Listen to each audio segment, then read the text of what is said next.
جو اللہ کے احکام کی کوئی پرواہ نہیں کرتے اور جنہیں اللہ کا کوئی لحاظ نہیں۔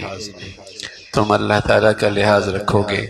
یعنی اس کے احکامات کا لحاظ رکھو گے، اللہ تعالیٰ تمہارا لحاظ رکھے اور اللہ تعالیٰ تمہاری رعایت کرے۔ اور اگر تمہاری زندگیوں میں اللہ کا لحاظ نہ رہا اور اس کے احکامات کی رعایت نہ رہی تو پھر اسے ایک سزا اس دنیا میں یہ ملے گی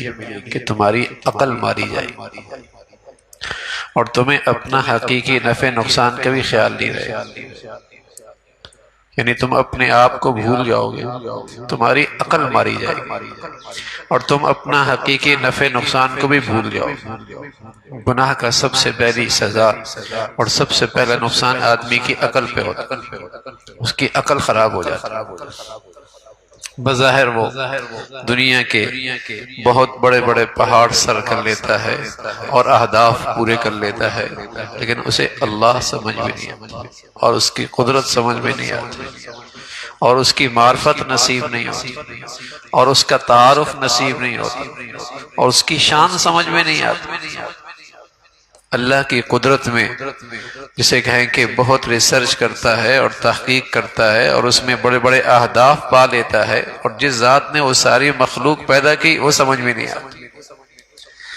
تو یہ اس شرک کی سزا ہوتی ہے اور اس کفر کی سزا ہوتی ہے اور اس نافرمانی کی سزا ہوتی ہے کہ اس کی عقل اس طرف چلتی ہی نہیں۔ تو فرمایا تم اللہ کے حکموں کا لحاظ نہیں کرو گے تو اس دنیا میں یہ سزا ملے گی، تم اپنے آپ کو بھی بھول جاؤ، اور اپنے آپ کو بھول جانے کا مطلب یہ کہ عقل ماری جائے گی، تم اپنے نفع نقصان کا بھی تمہیں خیال نہیں رہے گا کہ تمہیں یہ اندازہ ہی نہیں ہوگا کہ تمہارا حقیقی نفع ہے کس میں اور در حقیقت تمہارا نقصان کیا ہے۔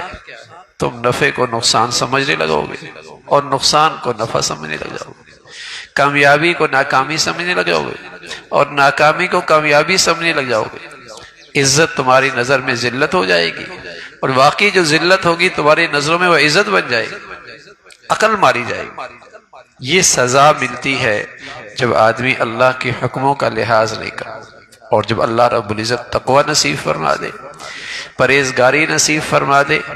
زندگی کے ہر حصے میں اللہ کا لحاظ نصیب ہو جائے تو اللہ روشن خیال بنا دیتا، روشن خیال بنا دیتا اور اس کی عقل کو منور فرما دیتے اور اسے اللہ رب العزت بصارت کے ساتھ ساتھ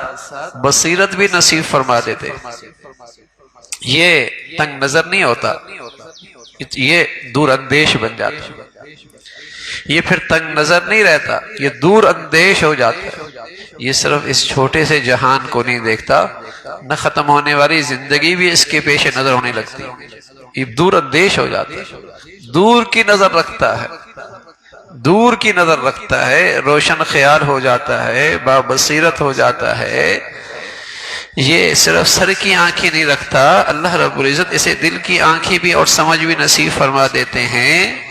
تقوی کی بدولت۔ تقوی میں یہ طاقت موجود ہے۔ یا ایھا الذین آمنوا ان تتقوا اللہ یجعل لکم فرقانا، اے ایمان والو اگر تم تقوی اختیار کرو گے اللہ تعالیٰ تمہیں فرقان نصیب فرما دے۔ یہ فرقان کیا ہے؟ یوم الفرقان یوم التقى الجمعان، اللہ نے غزوہ بدر کو بھی فرقان فرمایا، اس لیے کہ اس غزوہ بدر میں ہر آدمی نے سر کی آنکھوں سے دیکھا یہ حق پہ ہیں یہ باطل پہ، اس کو بھی یوم الفرقان پتہ ہے۔ اور قرآن مجید کا ایک نام بھی ہے فرقان، تبارک الذی نزل الفرقان، ہم نے فرقان اتارا۔ فرمایا جو مسلمان جو ایمان والا تقوی اختیار کرتا ہے اللہ اس کے دل میں فرقان پیدا کر دیتے، یعنی وہ روشنی وہ نور عطا فرما دیتے ہیں جس سے اسے صحیح غلط کی تمیز ہونے لگتی ہے، حق سچ کا پتہ ہونے لگتا ہے،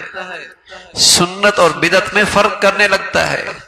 کامیابی اور ناکامی کی صحیح کسوٹی اس کے ہاتھ میں آ جاتی ہے، کامیابی اور ناکامی کی صحیح کسوٹی اس کے ہاتھ میں آ جاتی ہے۔ جیسے قرآن، اس سے حق سچ کا پتہ لگتا ہے، غزوہ بدر جس سے حق سچ کا پتہ لگا، ایسی فرمایا ان تتقوا اللہ یجعل لکم فرقانا، اگر تم متقی بن گئے اور تقوی شعار ہو گئے اور تمہاری زندگی میں پرہیزگاری آ گئی تمہیں فرقان ملے گا۔ وہ روشنی ملے گی جس کی بدولت تمہارے سامنے صحیح غلط کی کسوٹی آ جائے گی. حق والے اور اہل باطل اس کی تمہیں تمیز ہونے لگے گی، ورنہ تو ایسی ظلمت آئے گی گناہوں کے نحوست سے،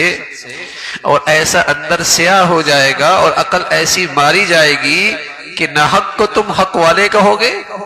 اور اہل باطل کو تم حق والے کہو گے،